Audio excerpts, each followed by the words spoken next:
So good morning all, and a very warm welcome to you all.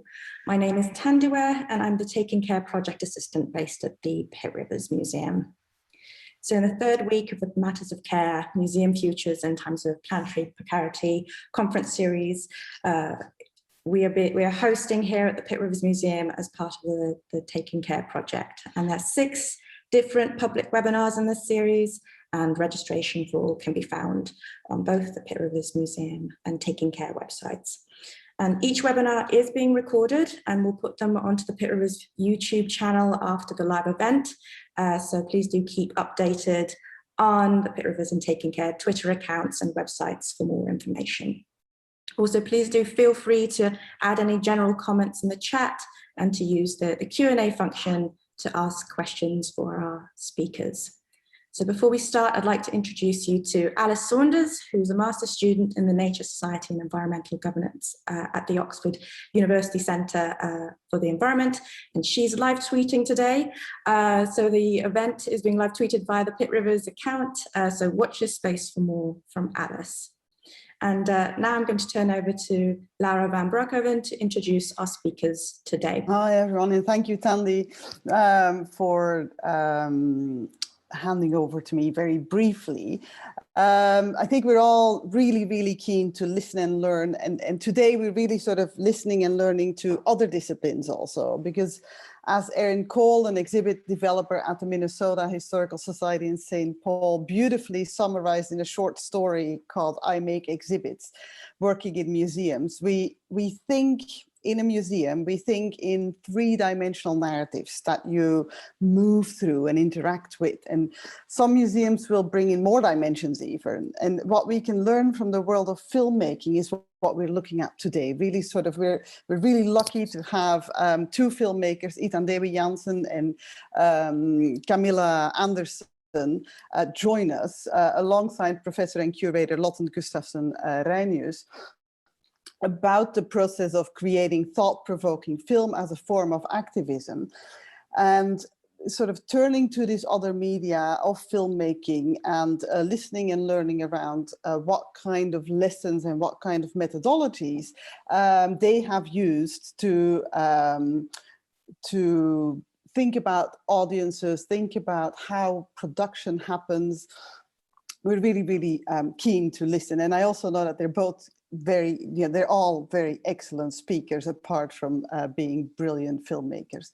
Now, Itandehui will be showing us a film called Kinje Ndutsa, which is Time in the Seashell. And Dr. Itandehui Jansen is a filmmaker and lecturer in film and TV in the Edinburgh College of Art in the University of Edinburgh. Her films have been shown at film festivals such as Short Film Corner of Cannes, and they've also won various prizes, including the first prize at the Blue Stocking Film Series Festival in Portland for her film Alma y Esperanza. Now, Ita is particularly interested in representations of diversity in film. Her practice-based research explores questions of identity, cultural heritage, and human connections to and interactions with landscape. And when a couple of years ago, I was talking to Ita about a new film that you were making, this film that you're showing us actually, you were telling me about how you were exploring new ways to minimize the footprint that you were leaving in those landscapes while filming. So changing the cameras that you worked with, looking for ways to do as little harm as possible, both to the landscape that you were working in, but also to ensure that you were working with communities, which has been a really important part of your filmmaking. So I'm really looking forward to hearing more about that. And it's part of sort of the work that we're doing in museums now, is also looking at how do we practice what we preach, that we're not just talking about, about climate change, or just talking about how important it is to take care of our environment, but actually also practicing that. So in that sense, we're very much on the one hand an actually is helping in our museum around that, and we're being inspired by the Natural History Museum to see how do we adapt, how do we change our policies, how do we change our practices to actually start practicing more what we're preaching. Now, Thandiwe is going to introduce Lotten and Camilla's work in more detail in a little bit, once Ita has given her introduction to the film and we've seen the film. But I'm really looking forward to both seeing the work that Thandi is,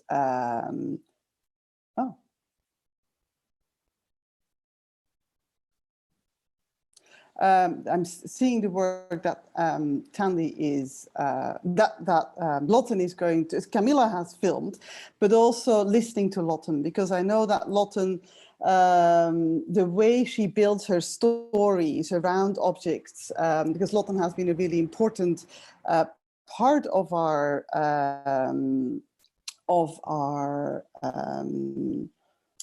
networks that we've been building amongst European museums.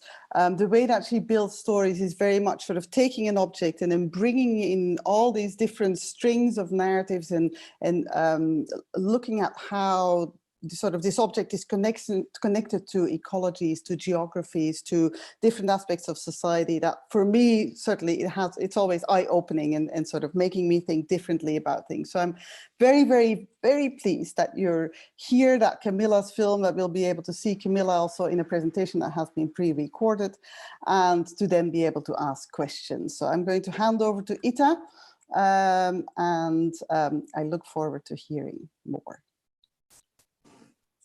Good morning, Laura. Thank you for this introduction, and good morning all. It's a pleasure to share our short film Kinchendutsa with you.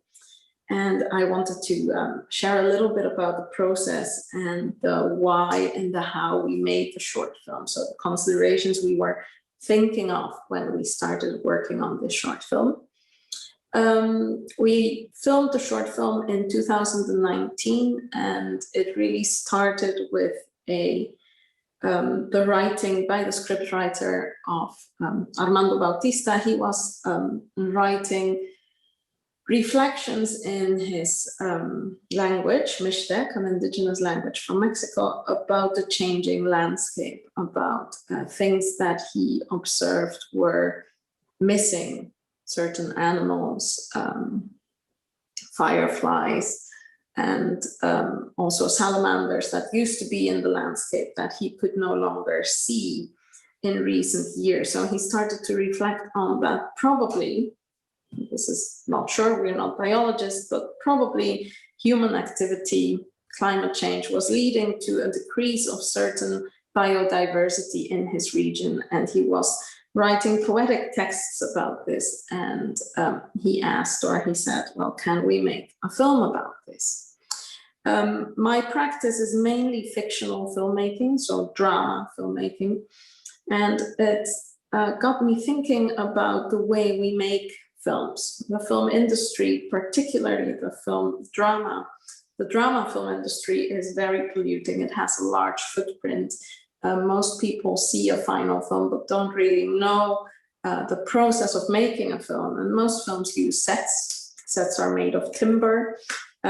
So there is a cost in what you use to build those sets. And there is also the element that those are not always recycled. So there is an increase at present that film industry is incorporating ideas of circular economy in the filmmaking process, recycling sets, recycling costumes, using LED lights for lighting.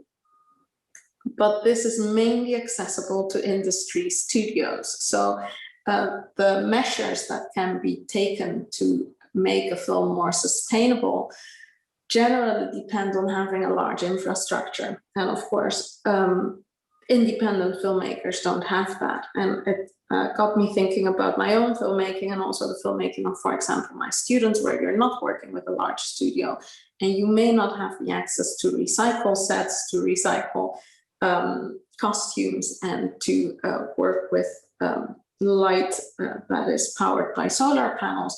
Then what can you do? And my conclusion was that the only thing that could be done is to try to limit the waste production, to try to limit the use of energy, and to, in a way, resort to frugal filmmaking. So to make film with as limited means as possible, trying to, in that way, limit the production of waste and the use of energy.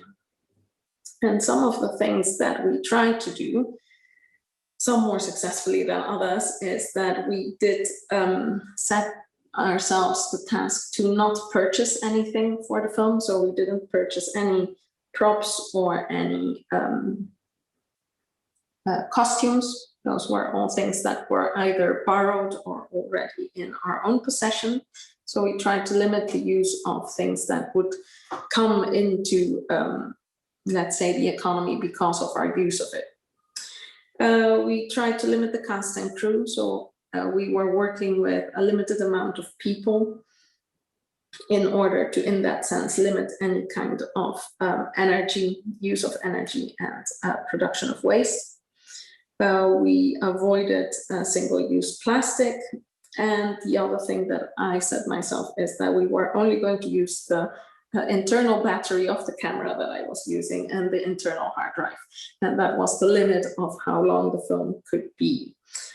We did travel. We did decide that all the travel that was part of the film needed to be travel that we were already engaging in. So we were traveling because we were screening a different film that we had finished and that we were showing to an audience in different indigenous communities. And we decided to film elements of the film in every one of those locations that we visited, and in Armando's hometown where we were visiting his family. So although we did travel, the travel was connected to other activities that we had going on. We had no travel activities specifically for the film.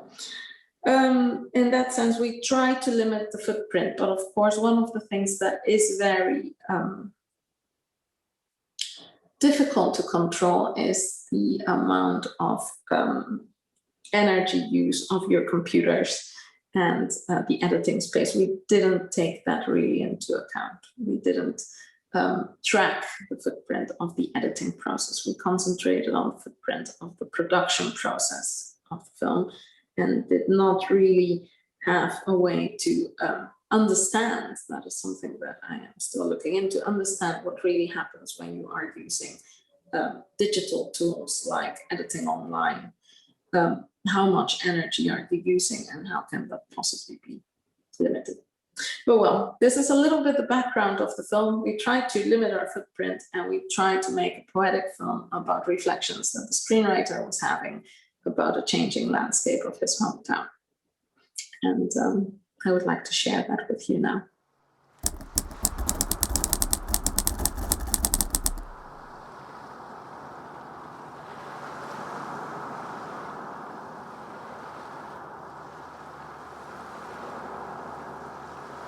Shikachi shitada. Satakando tsakano ka ki yondo. Kano sa sandishi. Makadana ten na cuando. Dokomenistachi sa ne ikindo.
Chidakwanya shita shimada.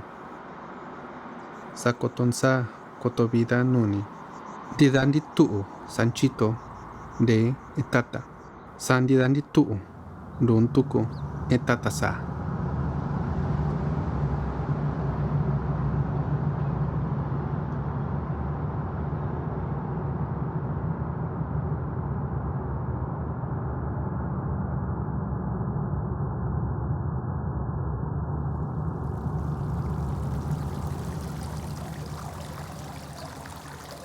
Takuyikida, shikunini bilida, ditatida, katate. Sakinida, nsada, tikua, ncho'o, dawate. Noitala kuishi, noitala kwa'a. Tida kiño'o, naton, tandawate, sashitisana.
Amikwa stachi, ditatida biliwa.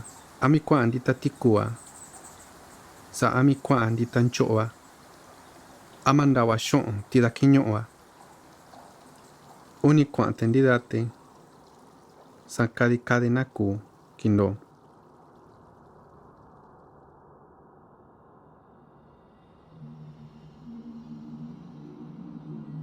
Ha iotilin sakui shindutsa. Sabita menayon yuchika. Nakida ndutsawa nduyuku. Ama kida Juan. Nakusa kida. Ta nyuji yaa.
Dawaki, kidanze shanada, saya nindo kiya, samakini kada kotoda chuda nuni, samakini kada maniñada shiño, sa yuda samakini kada kanada davi, samakini kada kanwada shiyuku, samakini kada kuninida, sto, stachi, kushitando.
Nanate, nanakada, ndida nditu, sashika, dikuno yuku, sandita itanana no itu.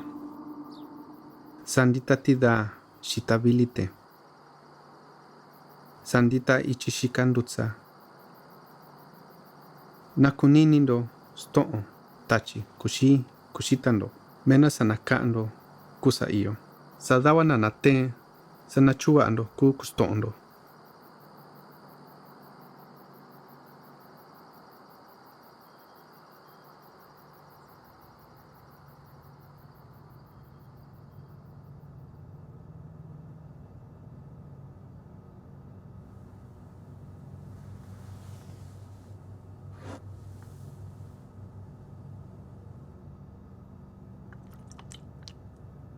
시간이 qua 거니까 거기서 너라니 오게르나리오도 거기서 자 인가 총가래와가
So thank you, Itandehui, for your presentation and for sharing your film and all the processes and thought involved in such work and how you tracked your carbon footprint to limit production waste. We're now going to watch a pre-recorded discussion between filmmaker Camilla Andersen and professor and curator Lotten Gustaffson Reinius about Camilla's film Eyes on and from the Changing Arctic, which is part of an exhibition on the Arctic and climate change at the Nordic Museum in Stockholm, Sweden.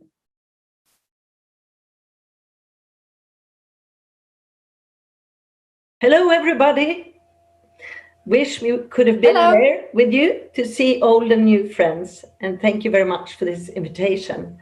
My name is Lotten Gustaffson Reinius. I'm a visitor professor of ethnology at the Nordic Museum, and I'm also connected to Stockholm University, and I'm right now in my Stockholm office. And my name is Camilla Andersen, and I'm a photographer and filmmaker from Alta, Northern Norway.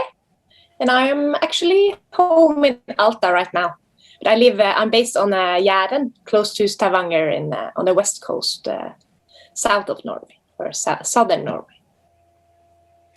And Camilla and I cooperated within the frame of an exhibition project at the Nordic Museum that also involved more than 40 scholars from the humanities, social sciences, and also natural science. But not least, it connected the cultural historical collections and all of these scholars' voices to contemporary situations in the Arctic. And Camilla shot 7 out of 10 documentary films for us.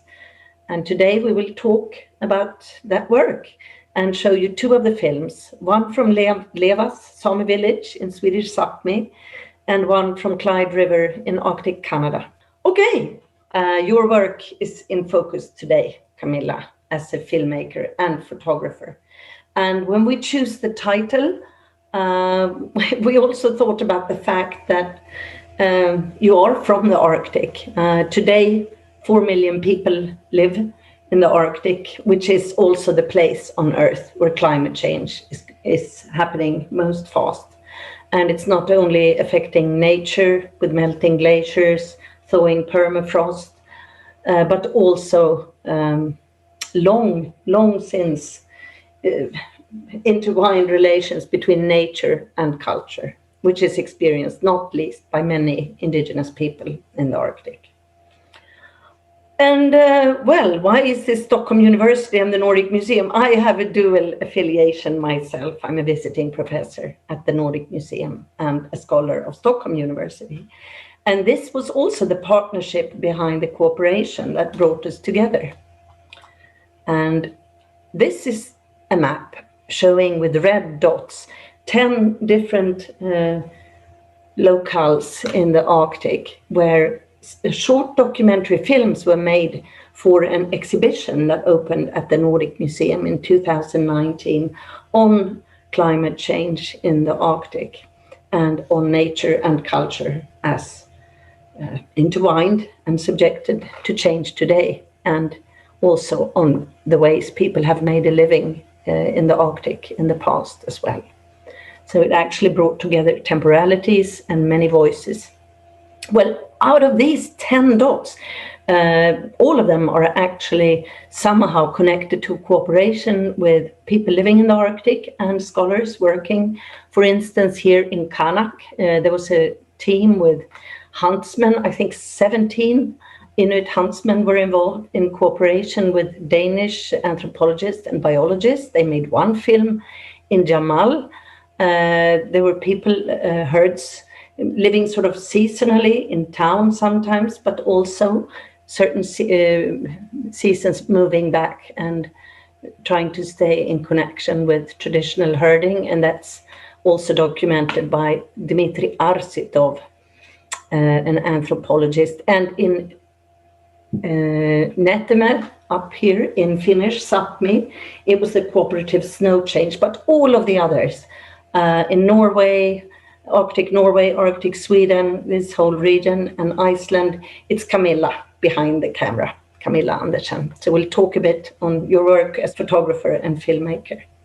I should also mention that when you talk about Sápmi, you talk about the Sami people who reside in Norway, Sweden, Finland, and also in Russia on the Kola Peninsula. And where are you today? Yes, you are actually in Sápmi. Is this where Alta is, Camilla? Correct me if I'm wrong. That would be Alta. Yeah. How do you know how many people live in Alta? It's around 20,000 people living in Alta municipality.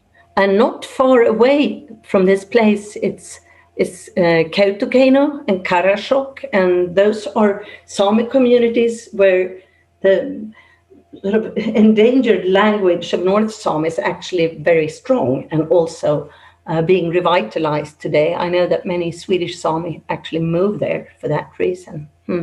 I'm down here in the Swedish capital, Stockholm, close to the Baltic today. I mentioned the documentary films that are integrated in the exhibition together with cultural history collections from the Arctic, but also with voices from different scholars from the humanities, social sciences, and natural sciences. And here it's only the picture in the middle. I think it's from Jamal. It's the only one you haven't taken. The other one from northern Sweden, from Norway, and from Clyde River. Or that's you behind the camera. And you are also the photographer behind the poster for the exhibition. The title is in Swedish here, but in English it's The Arctic While the Ice is Melting, which also captures the attempt, the ambition of the museum to talk about, to include not only cultural history of the Arctic, but also to bring that together with, of course, the urgent issue of what is going on today. This is on Iceland, on Route 1. Do you remember taking this picture? Yes, I remember driving, and it was amazing landscape. So glaciers, and yeah, it was amazing. Do you know? I have found. I don't have an example today, but also the sort of national romantic oil painters of the 19th century. They also loved the motif of the small house, sort of hovering below the frozen wave of the glacier. It's sort of evocative image of fearsome nature as well. But today, of course, the Arctic ice has a totally new connotation. We don't think of it as necessarily static or frozen, but rather as something vulnerable and shrinking. And the entanglement of modern lifestyles and vulnerable nature is, of course, something we're all part of. Well, this is part of the preparatory work, the work that went into the exhibition, which involved so many people, the audiences on open talks, where also the curators would show findings from their inventory, from the collections, but we also had a whole year of broadly multidisciplinary seminars going on and a reference group with people from Arctic and Nordic museums and other scholars helping us out. So it's a very multi-voiced exhibition, and some of it is disseminated in publications, the Reasoning Catalogue to the right, and a recently published themed issue of Journal of Northern Studies that is in English if you're interested. But the major way to disseminate this is, of course, the exhibition. And the Nordic Museum is a big cultural history museum. It opened its doors in 1907 and has a fantastic architecture, but this must be the first time there is something that so much talks about nature and not only culture in this exhibition hall.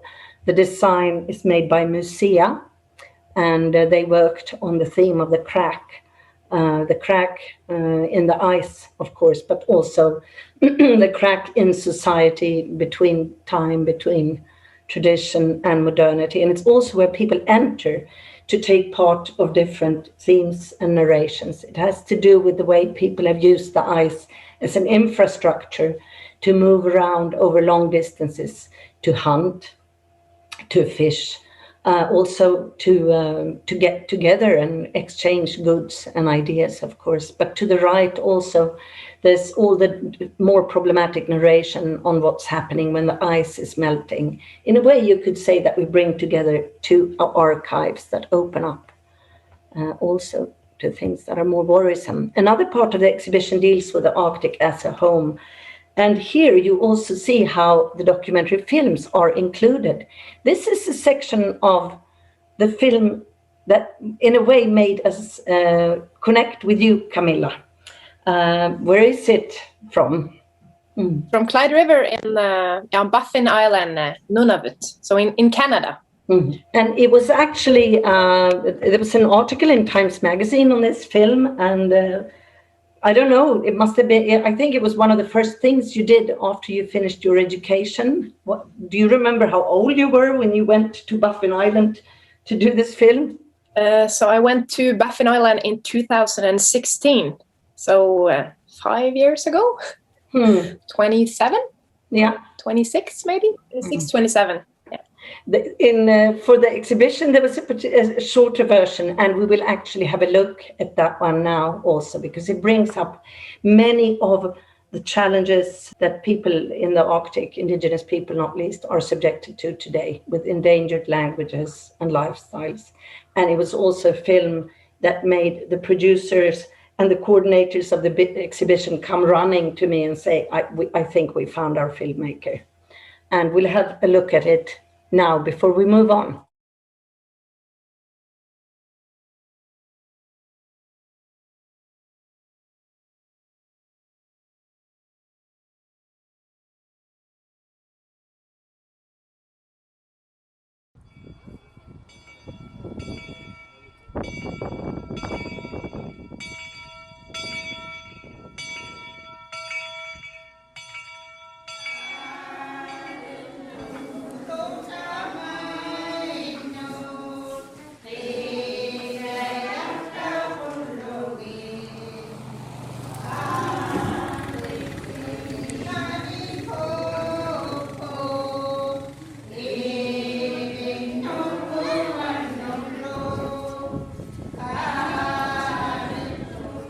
So our life here in Clyde River, we live on the east coast, where we're right in the area where whales migrate.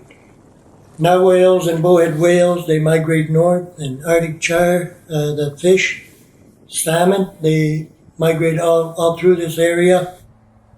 And we've been living here in this area for thousands of years. When we're nomadic, they were going back and forth all along this area. Our language is based on being out there, and we complain about losing it. And if we could just go back there, it would be relevant, because of the stuff we do out there is what the language is all about.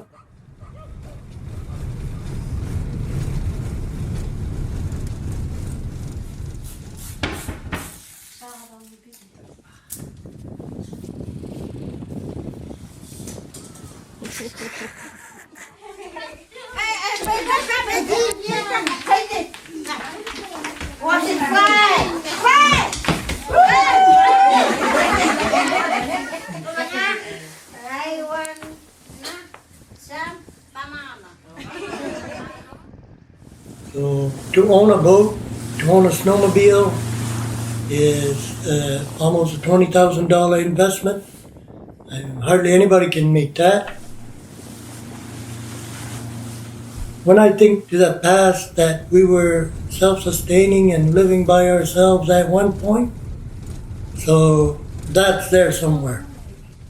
We have to get at it, and activate it again, sort of thing, and being hunter and gatherer is already our lifestyle, so we can somehow get back to that even more. Not just go up when the whales are here.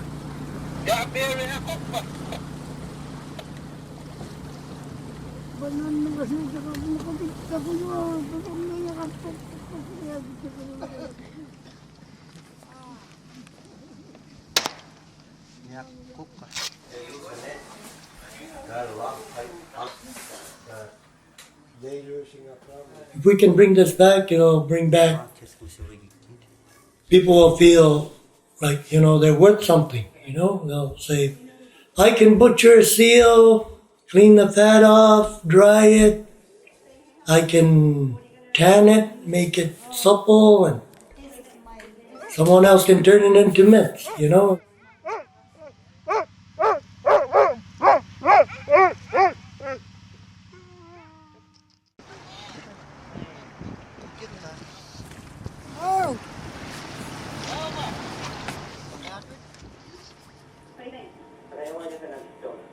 In other words, the smoking gun in their case is a case of bad genetic luck.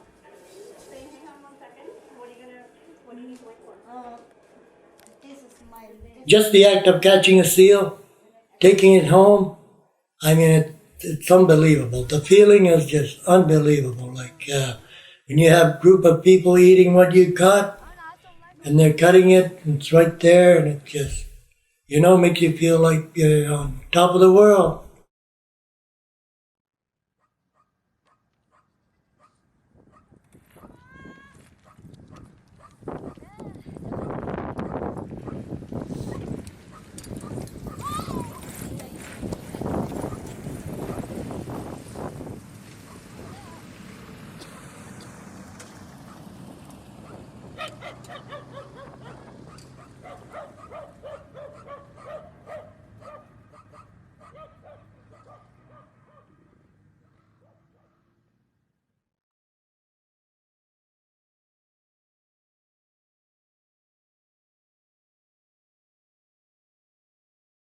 As mentioned in the exhibition, in 10 places, the audience will be reminded of the current situation in the Arctic. For instance, such as here, close to the showcase with objects from Greenland, where you will be reminded of the situation, also the difficulties people are living under in different parts of the changing Arctic today.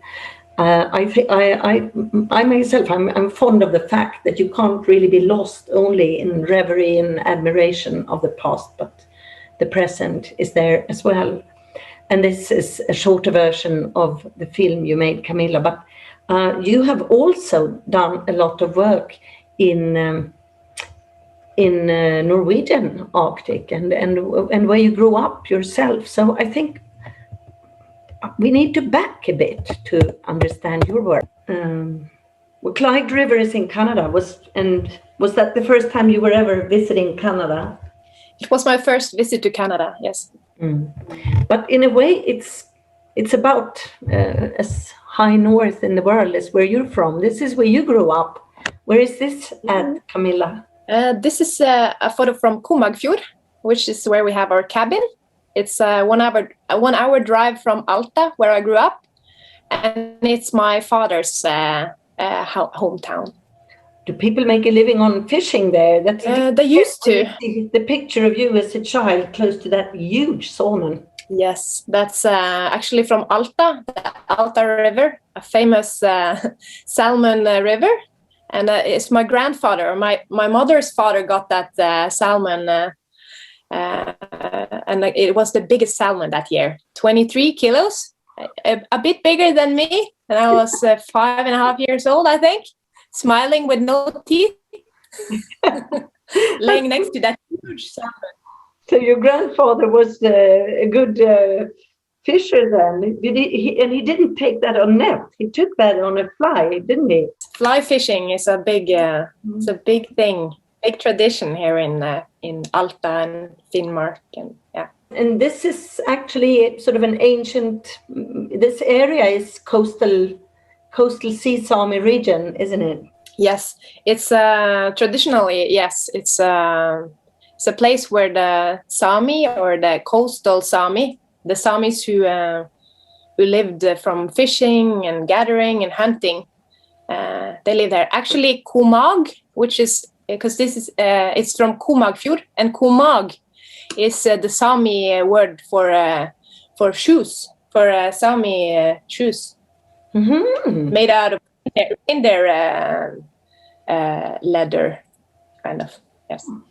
Do you think it matters, the fact that when you made your films and your footage around the Arctic, that it's not that different from where you grew up? Yeah, absolutely. I think it's part of me. It's part of my culture.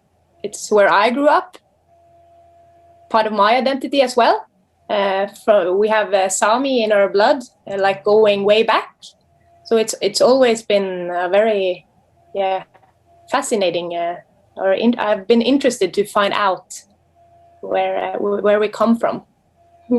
Was this part of your choice to become a photographer? Do you think? Maybe. I think that I have always been interested in alternative ways to live, and we have so much to learn from indigenous people, especially, and their knowledge is really important, and they're living so close to nature. So, yeah. The experiences and knowledge is actually of global concern. I mean, it's globally valuable today, and I agree with you. These pictures, where are they taken? They were taken when you were still in school. It's from your education, isn't it? Yeah, this to the right is a young reindeer herder called Lasse Gaup, who I've been following around like different times. And this is from the slaughtering season. So they're inside a reindeer fence picking out reindeers who's going to get slaughtered or who not. Now, I could tell when you shot another film we will show later that it was not the first time you'd been in such a situation among the reindeer. I mean, it's also a way of being there without disturbing the work, blending in, and just following the pace of that motion. What's to the left? To the left, it's I think someone made a pole, like maybe what do you call it?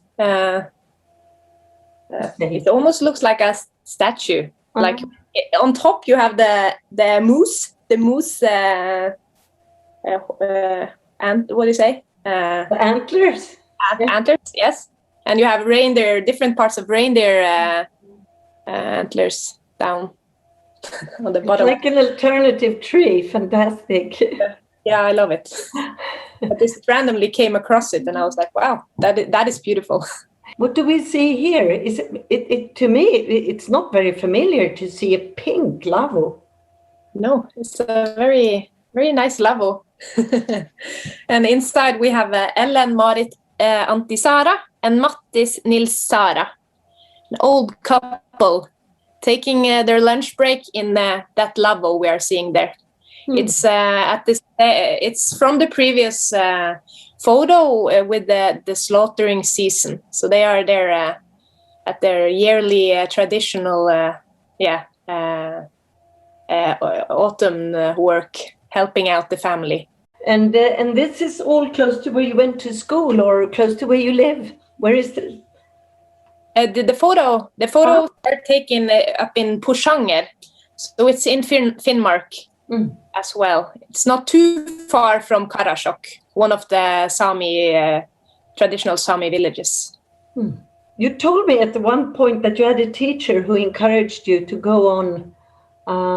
Did you focus in particular? I mean, it dominated your work at school, documenting Sami lifestyles. Do you have any thoughts about why you did that?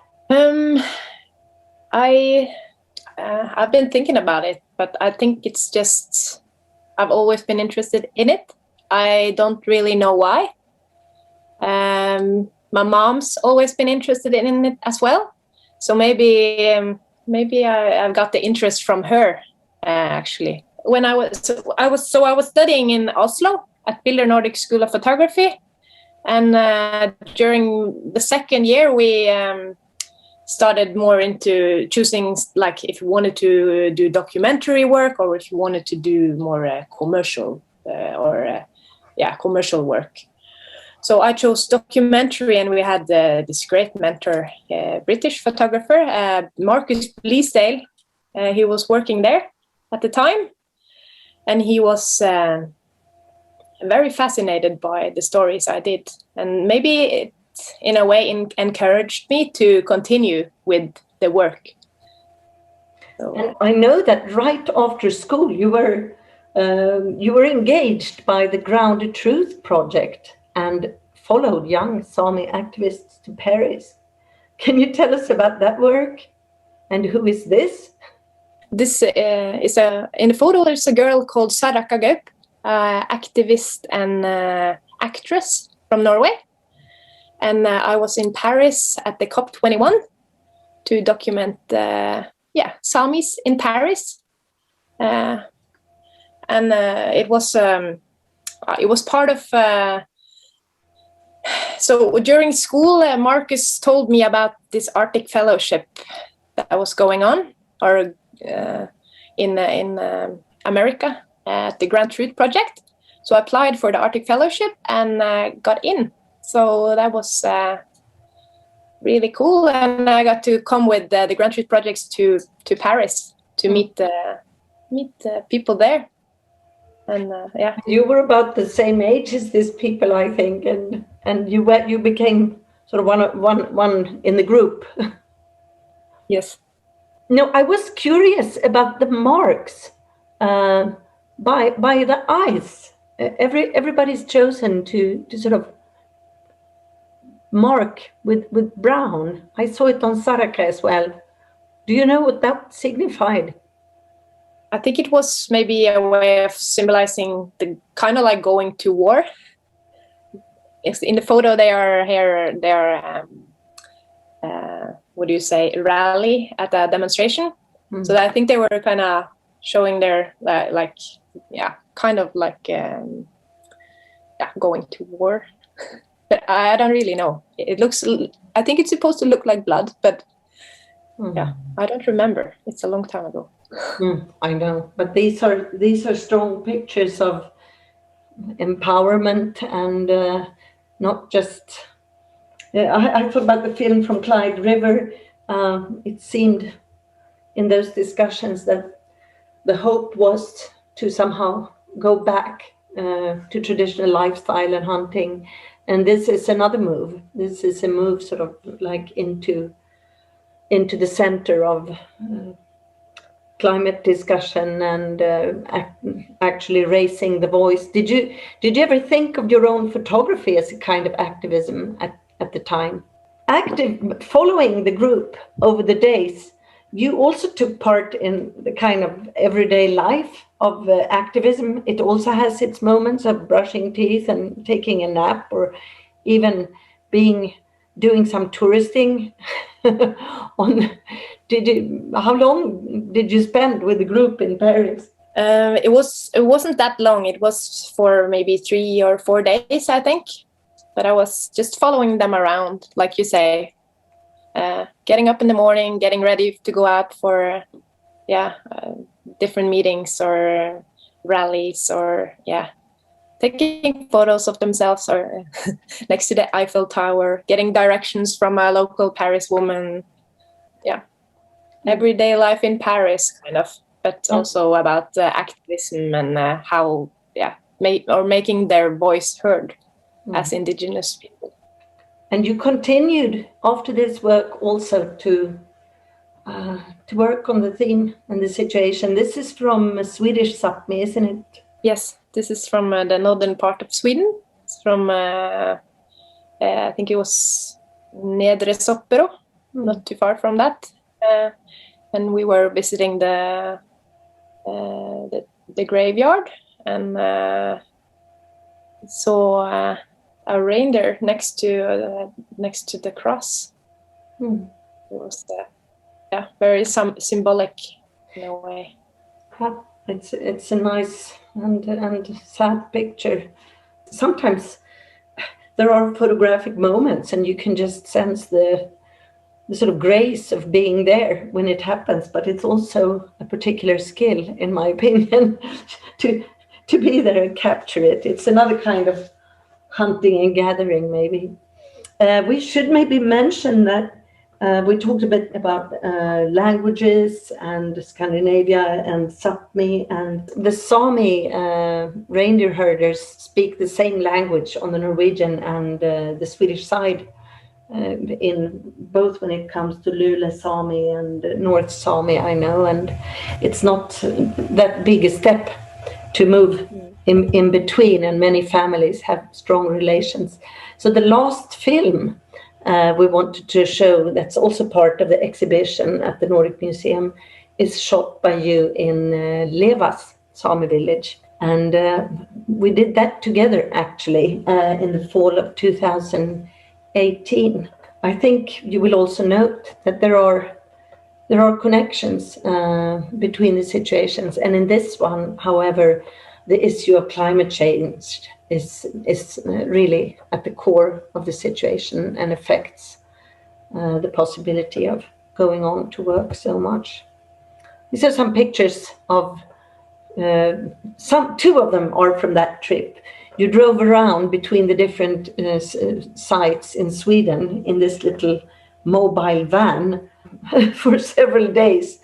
This is in Nikkaluokta, and this is us and our coordinator Jon Johansson at the slaughter in Levas.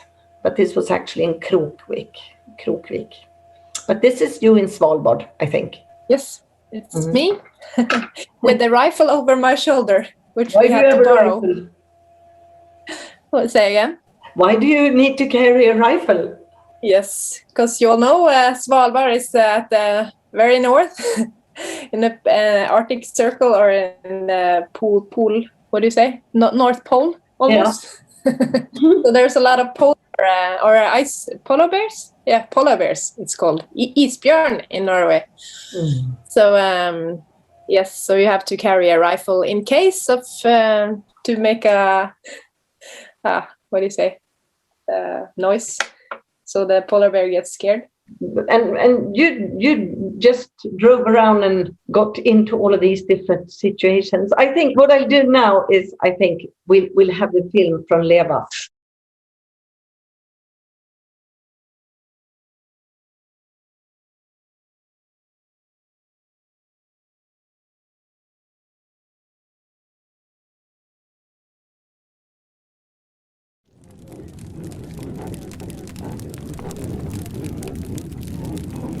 Här i norra delen av landet så är det snötäckt 8 månader om året. De största begränsningarna eller största problemen som vi har sett hittills är ju vintertid. Att det blir mycket mer nollgenomgångar, det blir varmare väder, mer nedfall i både i form av regn eller blöt snö. Om snöns konsistens förändras så att renen inte känner lukten av betet under snön. Den gräver helt enkelt inte i onödan och hittar inte bete utan far då och söker mat på andra ställen. Mila Inga heter jag. Är renskötare i Leva sameby.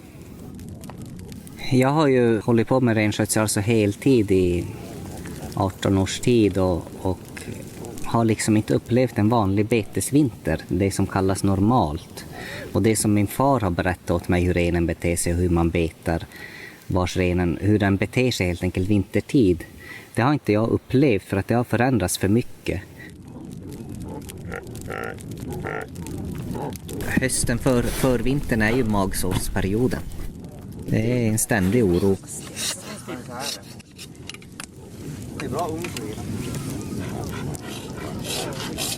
Man vet att det kommer en lång jävlig vinter, men hur jävlig den blir, det vet vi. Och det är det som är det som oroar mest. Nu är vi i Krokvik i mitt föräldrahem 10 kilometer utanför Kiruna.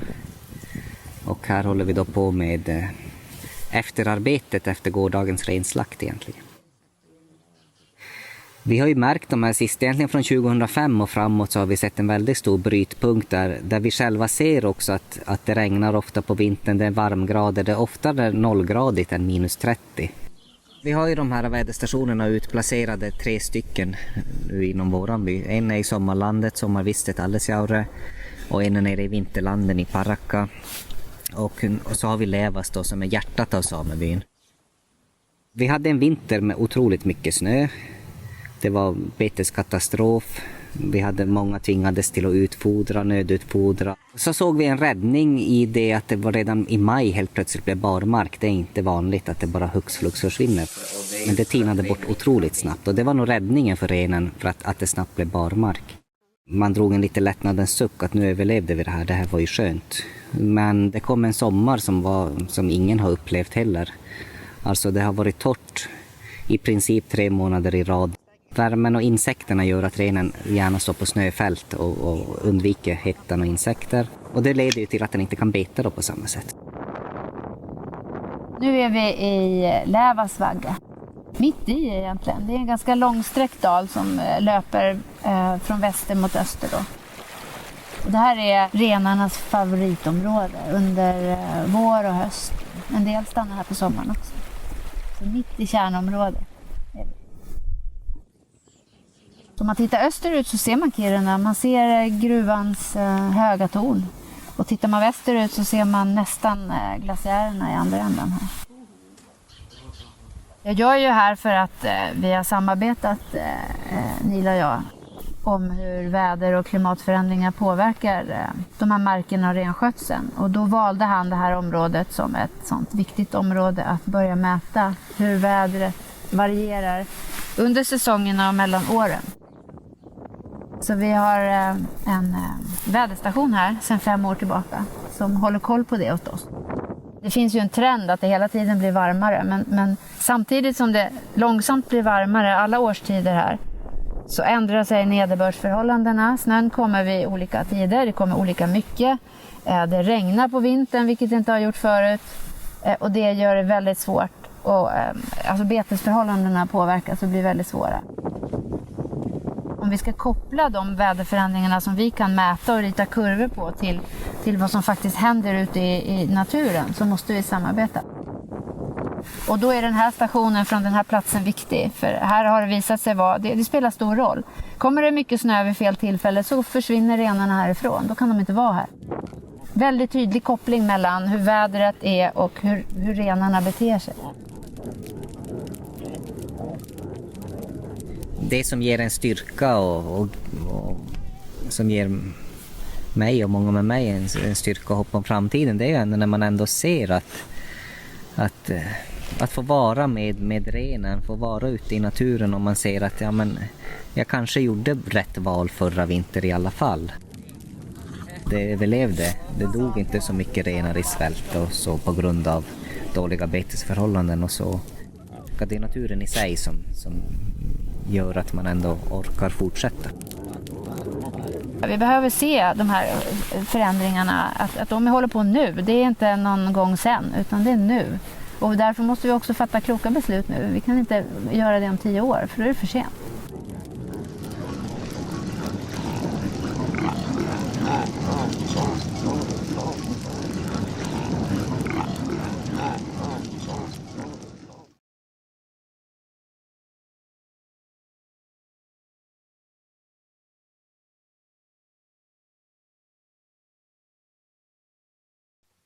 Well, those were the two of the 7 films that you made for the Nordic Museum and the exhibition, The Arctic Violet Ice Changes. And before it was closed, the exhibition was closed in March 2020 due to the pandemic, of course, but it had been seen by then by 150,000 visitors. And now I'm happy to tell that the museum has opened again, although carefully, with a lot of distance between the visitors. But films, of course, are also easier to disseminate. You moved from photography to film. That's one big move. And then you moved from taking pictures in your own region, in Finnmark, Norway, and also made films in other parts of the world. You followed the activists to the center of the debate in Paris, but also could compare and see the situation in other parts of the Arctic. So Camilla, what's your next project? What would you like to work on in the future? That's a good question. I'm actually working on a longer documentary now. I'm moving a bit more towards filming, and I'm gonna do a story about, also about lifestyle and mental health. So, Does it what's the strength of film as a medium? I mean, I know you work both with footage and film. Yes. Visual storytelling in general is easier, for me at least. I get more, it's easier to watch. It's more interesting, maybe.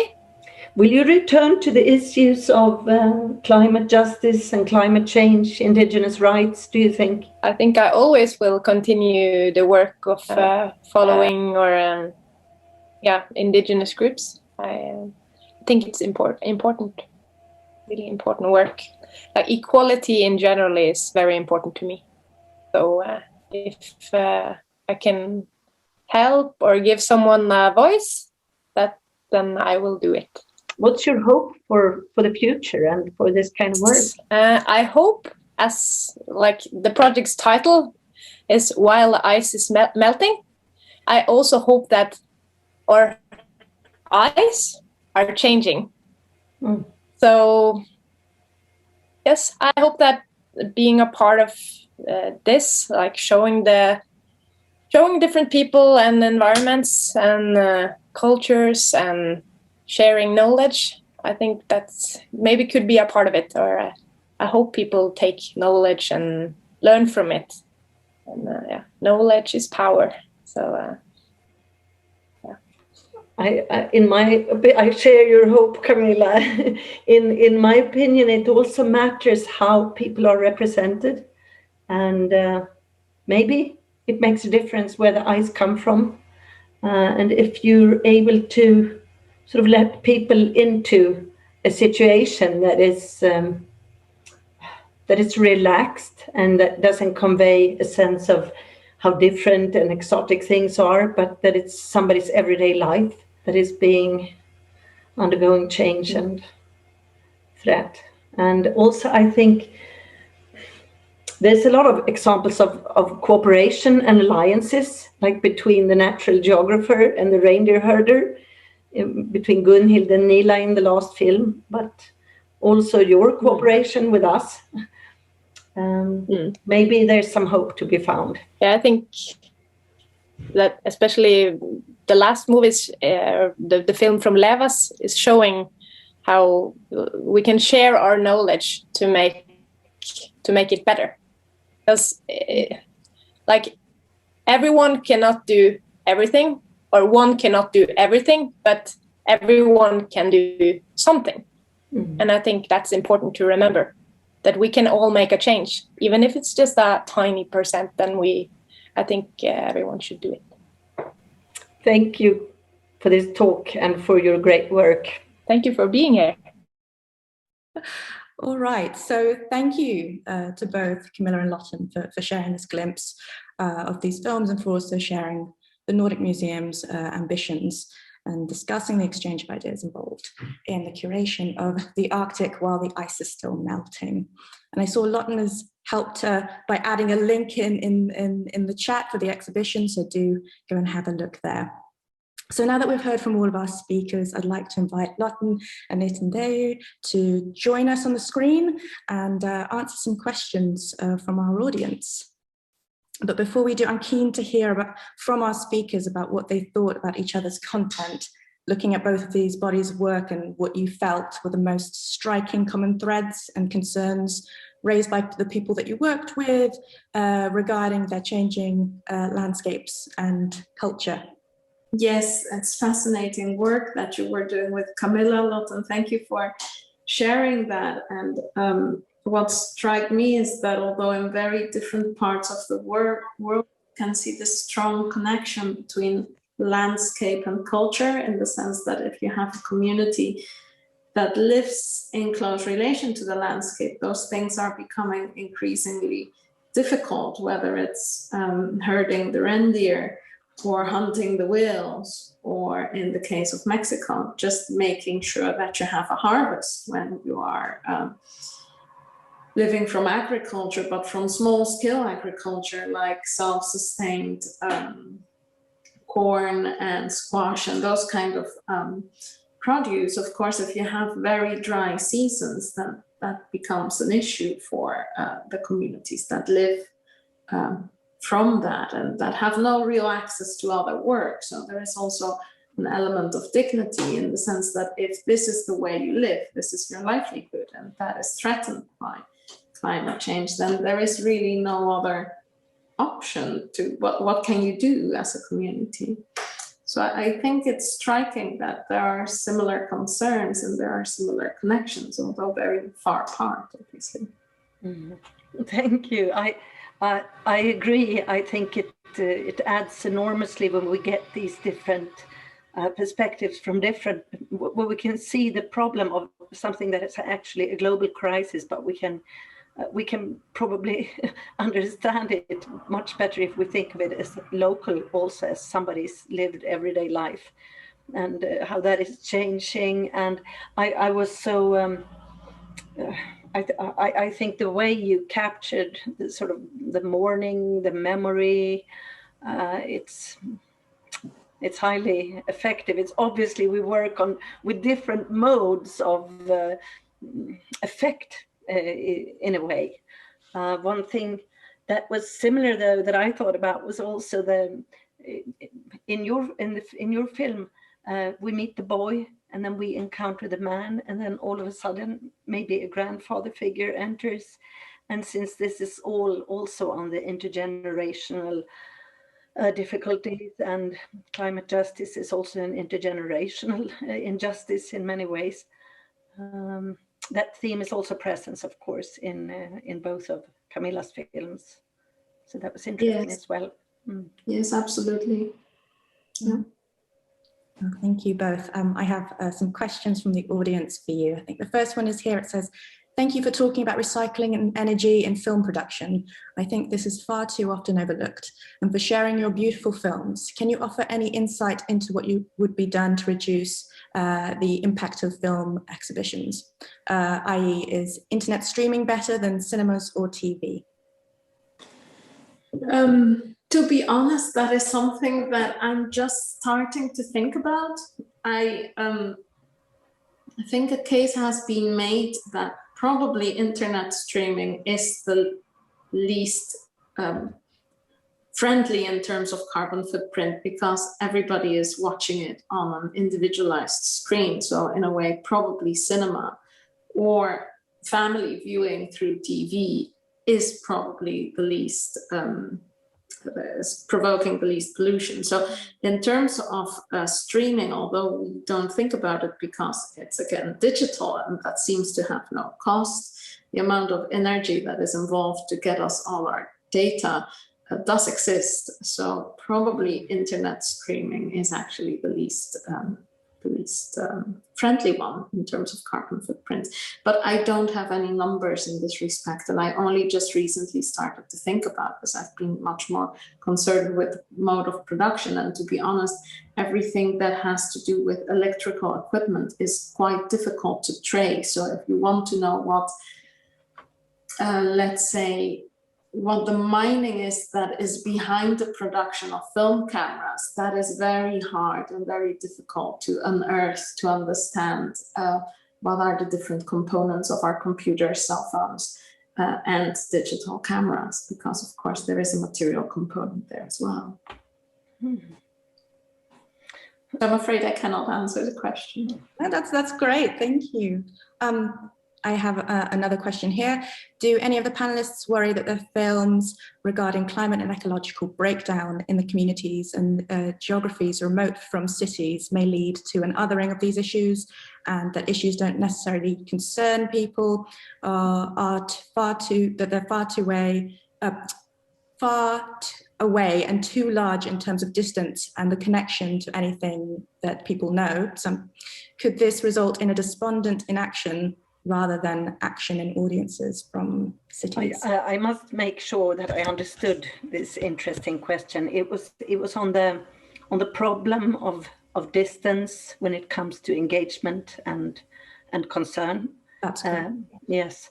Well, I guess for our project, both as when it comes to the film work and for the exhibition project as a whole, that was just one of the most important ideas was that we wanted to secure public awareness making of what's going on. And of course, it's going on everywhere in a way, but it's not really true because it's going on more fast in certain areas. And some people are obviously more vulnerable to what's happening. And if you take the Arctic, but this goes, of course, also for places in the south and Oceania, we're aware of that, and where wildfires are and so forth. But it's like the colonial frontier and the frontier of the human species. It's the same. It's like you can't really go any further. And often in the past, the Arctic, for instance, it's been perceived of as a kind of almost the outskirts is where people go from the south to prove their prove themselves or to find resources. And what we wanted to do most of all was to decenter this, to put the North at the center of attention and concern, and also to try to, when possible, have narration and voices and perspectives from the Arctic on life there. And I think in a way, there was a danger also when you bring this to the southern, or in Scandinavia, southern capitals of Stockholm, for instance. Would people just be sort of mesmerized by the beauty of the landscape? And maybe therefore also sometimes there was a choice to remain a bit dry, a bit. It is poetic what Camilla does, but I felt what you do, Itandehui, it's that film is maybe even more on the poetics, and we sometimes were concerned that if we wanted to make people not too comfortable either, it's like, remember also that it's really there. So there was an intermingling of sort of hard facts, voices, people doing things, different temporalities brought together. And there have been so many climate promises by individuals that you can leave in the exhibition, over soon 30,000, although we've been closed so long. Thank you. I don't know. It is something that is, again, it's a complex question. And when you make a film, you do think about it. And that was not so much the case with this small film, because it's a short film. A short film always has a very limited audience anyway. But for example, a feature film that I made in the past, one of the questions that we had is, we had this beautiful landscape. And something that really concerned me is, and it actually happened when I screened the film, audiences would ask, well, where is this beautiful place and can I visit?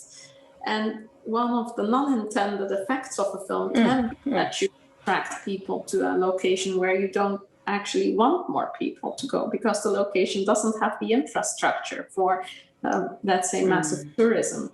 So, I think there is always this element in film that you never know exactly the impact the film will have on the audience. I mean, you can try to mitigate it and you can try to think about it, but there are unintended effects that a film can have with regard to landscape or communities or people.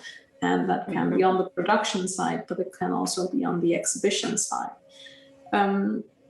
And yes, I think that films generally do not change an audience's perspective radically, but the thing that film can do is that it can provoke interest and that it can provoke a slightly different perspective on things. And if I think about films that are most watched on our streaming platforms like Netflix, I think the latest one in the UK is Bridgerton. I think that was #1 for a very long time. And what is most watched, or was most watched in cinemas, was Marvel. And I think, well, that is very far removed from making us think about climate change. So I think as filmmakers, we do have some responsibility to at least start incorporating those themes in our work. Yeah, thank you. So it's an interesting question. I think I personally feel, because filmmaking is such an art form, that people are able to empathize easier with people's lives. And yeah, it can inspire people to, yes, think differently. I also feel actually that in all of these examples, in a way, you might, it depends on the perspective of the onlooker, of course, also, but there's a lot of things that will create identification and a sense of proximity rather than distance, I would say. Somehow how you're brought into, in your example, through all these sensory, the use of the senses also just will bring you there. It's not like being in a very othered place.